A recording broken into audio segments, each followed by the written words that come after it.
Reuters in Tech Spotlight, where each story is a spark of inspiration and each voice is shaping the future. I'm Sheetalomal Acharya, and today on the Spotlight we have a wonderful guest, Purva Tilak, who is a principal consultant at Genpact and a seasoned program delivery and release leader with over 15 years of experience.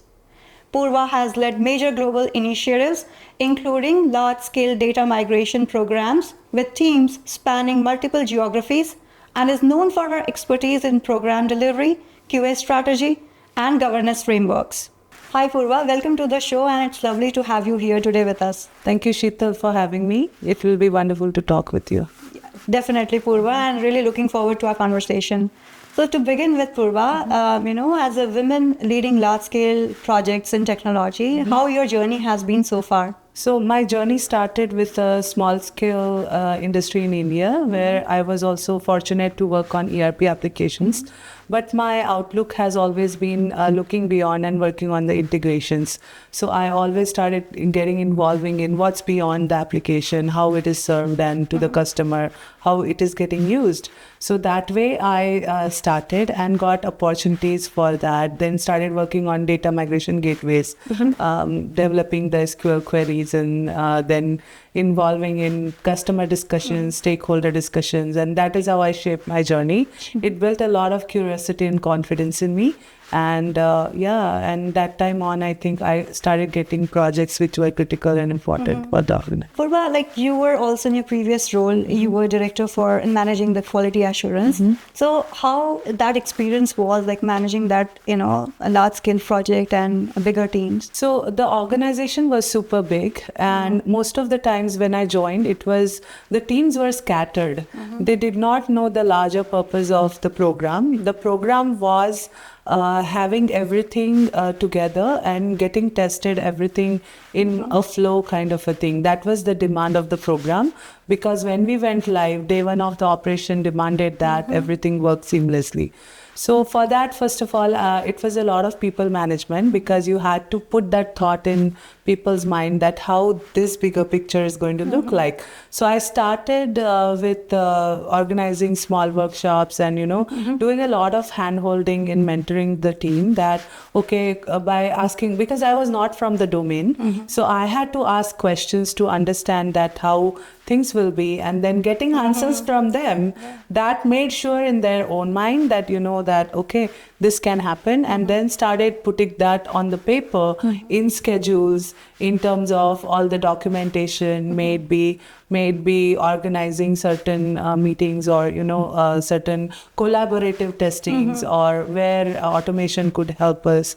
All of that strategy was built with a lot of thought in mind and involvement of the team. So it was a very good experience for me. So Purva, when we were talking off camera, you mentioned you also, you have worked in US, then you moved to Canada, and you have previously worked in India as well. So how all of this experience has been, how about the work culture overall at various different places where you worked?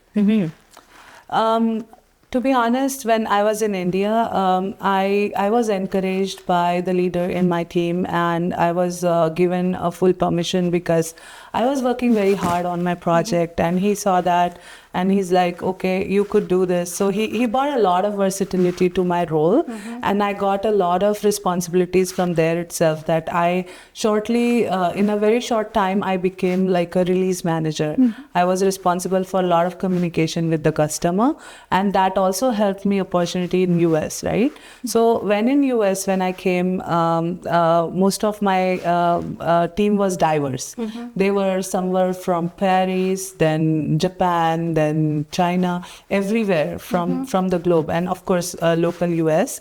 But then the one principle that I follow most of the times is I maintain that interpersonal relationship, and I'm very upfront in telling them the problems that I see, and of course strategically, and that way they know me and they can trust me better. And I think that way I have developed a lot of relationships during all these years, basically, in various industries and with a lot of different demographics of people. Yeah. Thanks for sharing that experience with us, Purva. Now, talking about especially women in technology, what do you think that the organizations need to work on to have more inclusive culture for women? Because, when we look at the women in technology, we do not see many women at senior roles. So what do you think, should be improved, to get more and more women in technology? I would say, you know what, there are a lot of companies who have this women-oriented mindset these days, and they're promoting it, which is very good. But what I have seen is it's the woman in herself. Somewhere she feels that, oh, should I try this? Oh, is this for me? She would question, though she is extremely capable herself. Sometimes she doesn't want to explore herself. So I think it's the woman. If she wants to do it, she just has to go out and do it. Otherwise, there's no one else and it's true for both genders for me. Like I would say, it's but more on the women's side, because how the society is, and we like to be the second. We don't think of us as the first everywhere over any male counterpart or anything. So I think it's the woman who would have to encourage themselves to cross over, take those responsibilities and lead, so. Absolutely, and completely aligned with your thoughts, Purva. Now, let's talk a little bit about team, because you have been managing multiple teams. So what's one quality, that you look for when you look for building a team for any of your high stake projects? I expect the team to be honest, right?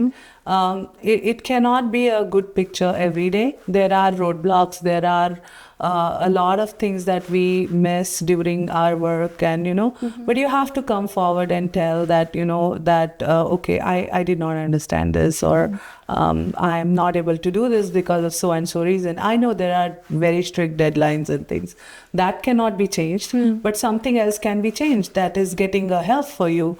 Or if you don't speak up about it, then you will not get a help. So that's something I will look for. And learning, mindset, that, if you are a very senior person with a lot of knowledge in the domain and stuff, but there are still things you need to learn every day, right?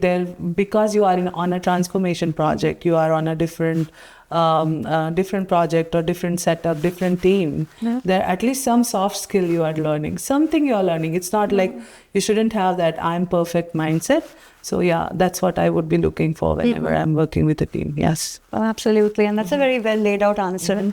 Now let's talk a little bit about technology, Purva, especially for the Alberta. How do you see technology evolving, here in Alberta? And how do you see the future of Calgary or overall province as such, in next couple of years or coming years? Yeah.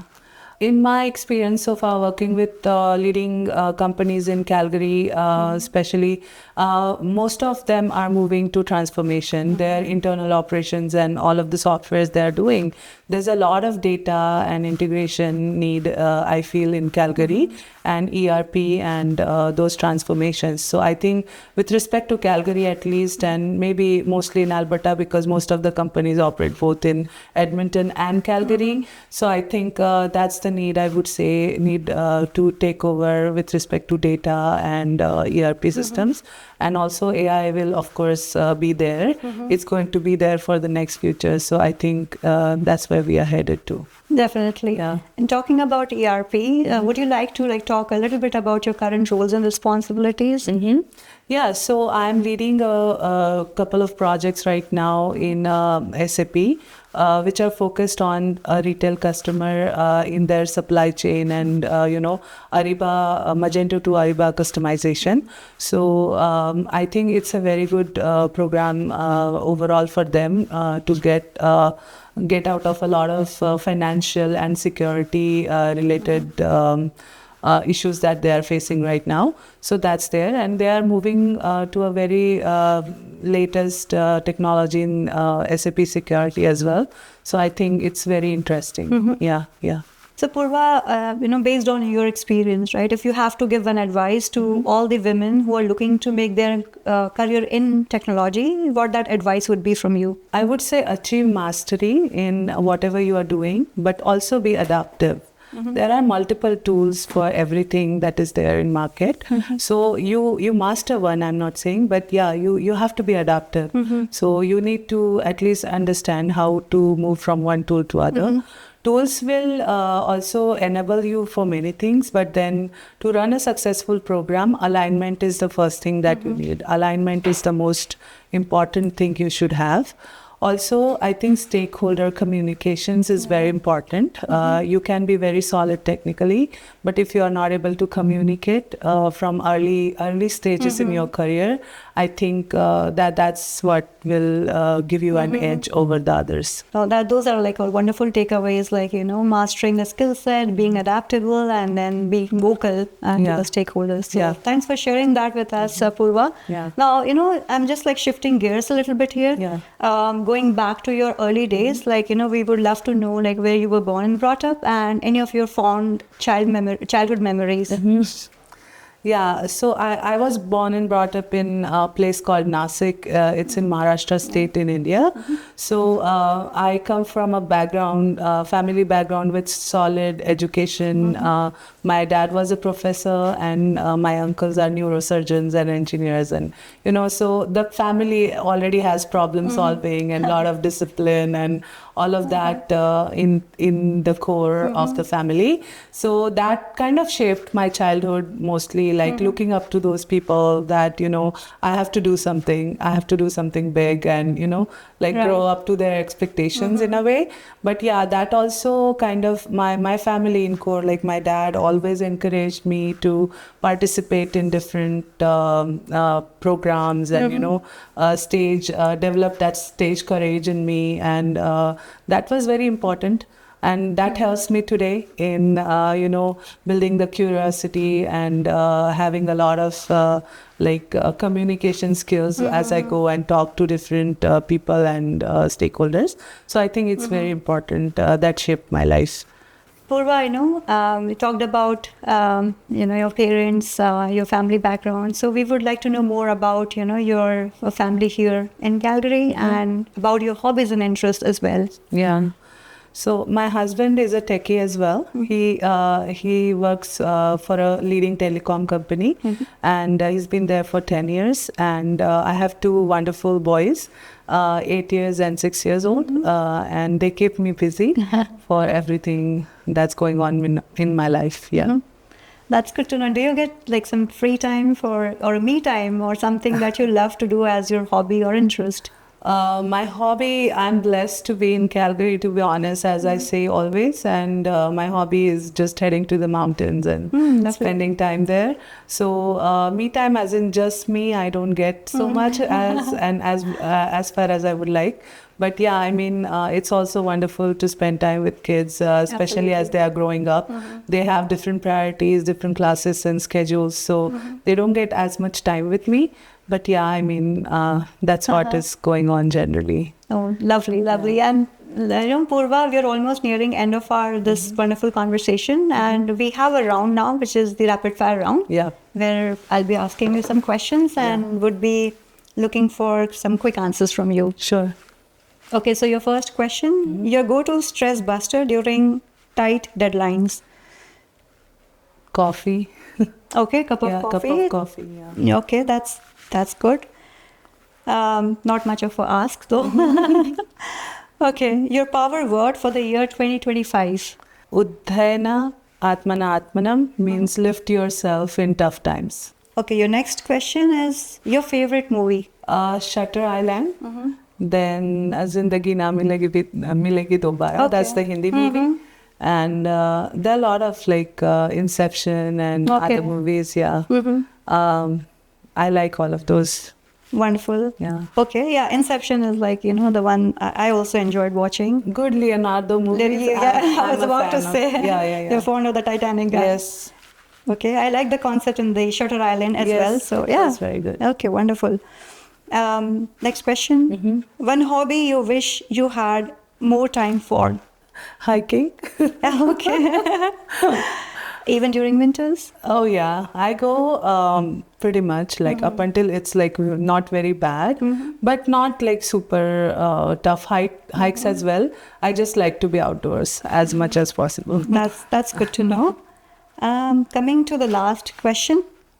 If you could instantly master one new skill, what would it be? No, actually, it is tech. I want to learn a lot about AI and how it's going to help in future jobs. Though right now, I think I'm using it, but I fully don't know to what capacity. So I want to explore more on that. And regarding other skills, of course, how to be more resilient and with respect to senior leaders, how to have a more better relationship and rapport with them. That's what I'm trying to learn. Yeah. No, absolutely. And wish you good luck with all your new learnings that you're looking at. Yeah. And thank you for sharing all your journey, your insights. It's been lovely chatting with you, Purva. Same. And we wish you continued success. Thank you so much, Sheetal. And you have a wonderful day as well. Thank you, Purva. Thank you.